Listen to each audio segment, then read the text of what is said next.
اللہ تعالیٰ سے خیر طلب کرنا اس کو استخارہ کہتے ہیں۔ اب جب آدمی اللہ تعالیٰ سے خیر طلب کرتا ہے، پھر اللہ تعالیٰ کو علم ہے کہ اس بندے کا خیر کس چیز میں ہے۔ بندہ کچھ اور سمجھتا ہے اور اللہ تعالیٰ علام الغیوب ہے، پوشیدہ چیزوں کو جانتا ہے اللہ تعالیٰ۔ انسان کے ذہن میں ایک بات آئی ہے اور ایک بات آئے گی۔ کون سی بات انسان کے ذہن میں آئے گی وہ بھی اللہ جانتا ہے۔ ہم تو بظاہر یہی دیکھتے ہیں کہ جی میں نے استخارہ کر لیا اور جی اس کا تو کوئی فائدہ نظر نہیں آیا۔ تو میں نے عرض کیا کہ اللہ تعالیٰ کو علم ہے کہ خیر کس چیز میں ہے۔ کبھی آدمی سمجھتا ہے کہ بہت بڑی دولت مل جائے اس میں خیر ہے، لیکن اللہ تعالیٰ کے ہاں خیر اس میں نہیں ہو۔ بس آدمی اللہ تعالیٰ سے خیر طلب کرے۔ اب اس کے لیے ایک تو مسنون دعا ہے، کتابوں میں ذکر ہے کہ 2 رکعت نماز پڑھ کے آدمی استخارے والی دعا پڑھ لے۔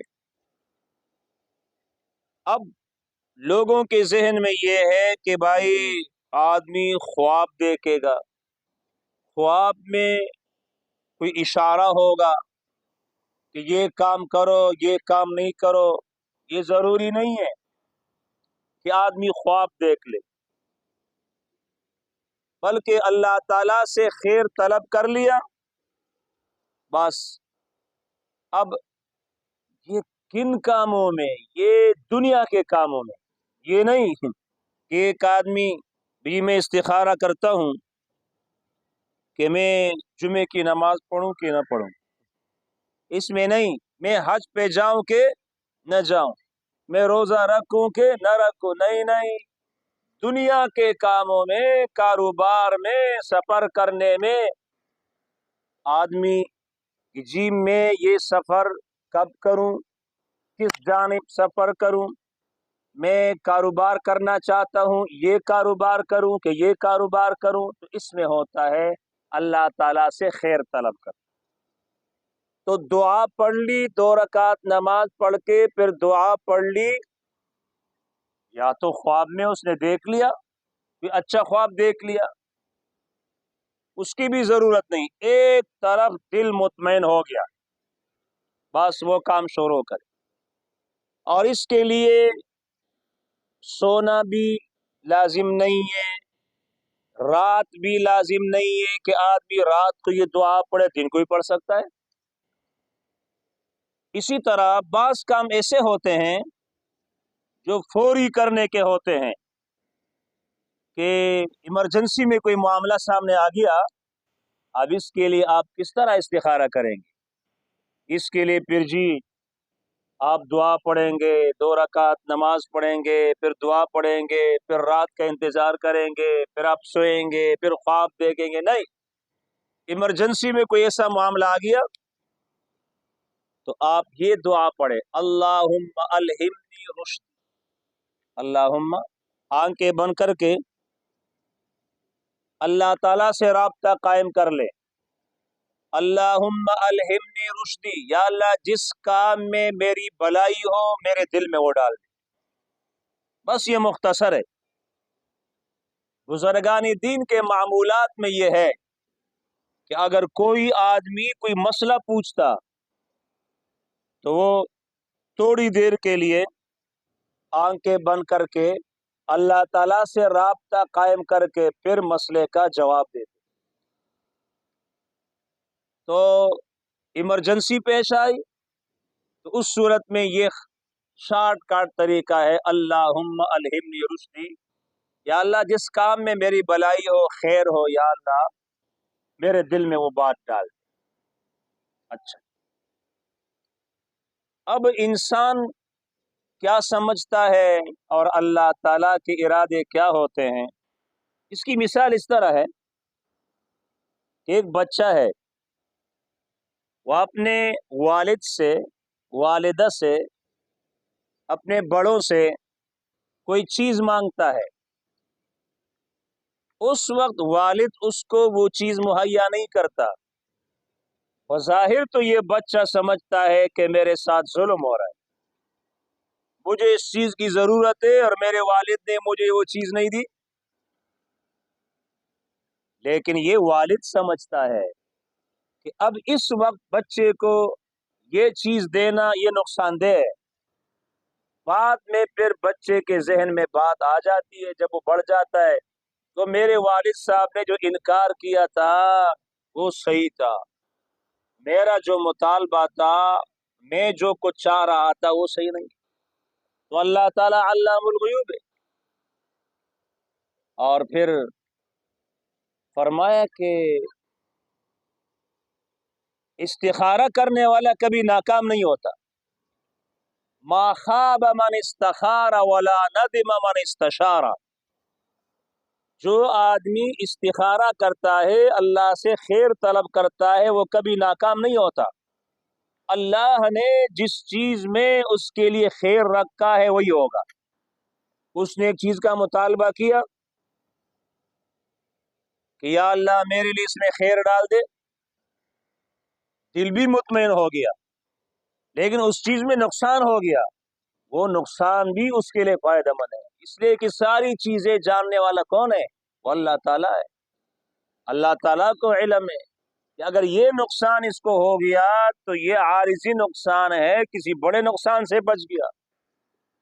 فرمایا ما خاب من استخارہ، جو استخارہ کرتا ہے وہ ناکام نہیں ہوتا، ولا ندم من استشارہ، اور جو مشورہ کرتا ہے وہ پیشمان نہیں ہوتا۔ بڑوں سے مشورہ کرنا، اپنے دوستوں سے مشورہ کرنا، تو یہاں پر ایک بات سامنے آئی کہ مشورہ الگ چیز ہے، استخارہ الگ چیز ہے۔ بھائی کیا ہے؟ آج کل بڑے بڑے بورڈ لگے ہوتے ہیں، جی استخارہ، اور بھائی استخارہ آدمی خود کرتا ہے، مشورہ دوستوں سے لیتا ہے۔ استخارہ آدمی نے کوئی اور نہیں کرتا، ہاں دعا کر سکتا ہے وہ، یا اللہ اس آدمی کے کام میں خیر ڈال دے، لیکن استخارہ آدمی خود کرتا ہے، مشورہ دوستوں سے لیتا ہے، تجربہ کار لوگوں سے مشورہ لیتا ہے۔ اب اگر ایسا ہو جائے، کوئی آدمی کہہ دیں کسی مولوی صاحب سے، پیر صاحب سے، میرے لیے استخارہ کرو، اچھا ٹھیک ہے بھائی، میں نے آپ کے لیے استخارہ کر لیا، بس آپ یہ کام شروع کریں۔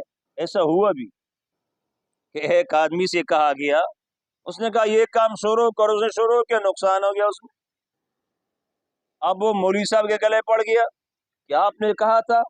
بھائی جو طریقہ ہے غلط، اس کے نتائج بھی غلط ہوتے ہیں۔ پھر استخارہ آدمی خود کرتا ہے، مشورہ یہ دوستوں سے لیتا ہے۔ تو فرمایا جو آدمی استخارہ کرتا ہے وہ ناکام نہیں ہوتا، جو مشورہ لیتا ہے وہ پیشمان نہیں ہوتا۔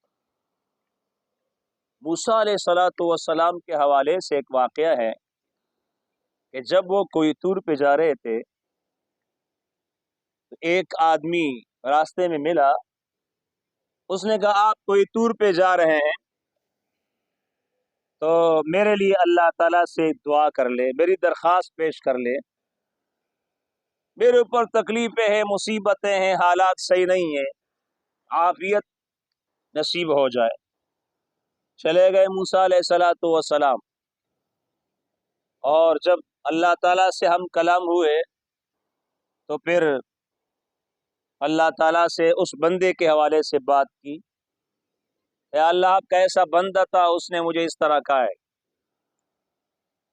تو اللہ تعالیٰ نے فرمایا کہ اس کو تھوڑا سا نفع دے دیں یا بہت زیادہ۔ تو موسیٰ علیہ الصلوۃ والسلام کے دل میں آیا کہ جب اللہ سے مانگنا ہے تو کیا زیادہ چیزیں مانگے، یہ بہت سارا نفع اس کو دے دے، بہت ساری نعمتیں اس کو دے دے۔ ٹھیک ہے بھائی، ہو گیا۔ موسیٰ علیہ الصلوۃ والسلام جب واپس تشریف لائے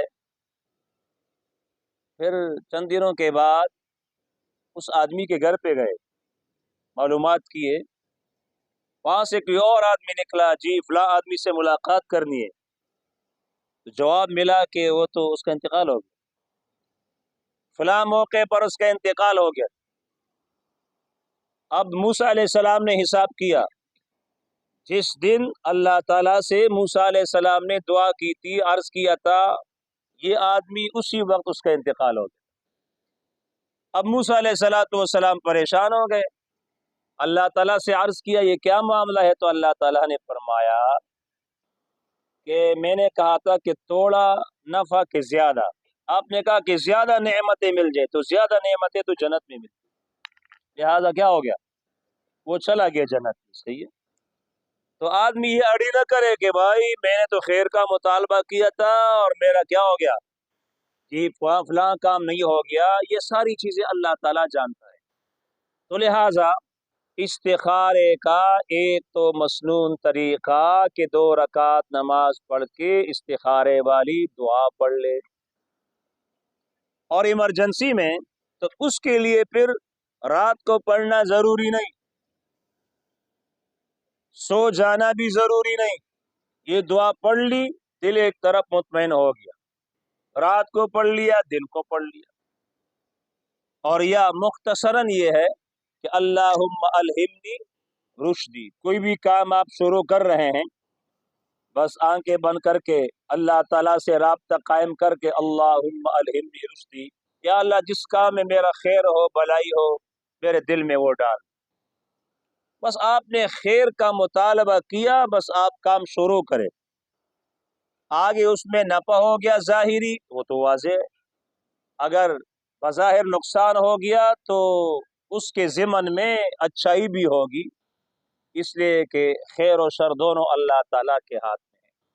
تو یہ مختصراً استخارے کے حوالے سے بات تھی، اس میں بنیادی بات یہ تھی کہ بھائی استخارہ آدمی خود کرتا ہے، استخارہ آدمی خود کرتے ہیں۔ ہمارے پاس بھی لوگ آتے ہیں کہ جی مفتی صاحب کیا کریں، ہمارے لیے استخارہ کریں۔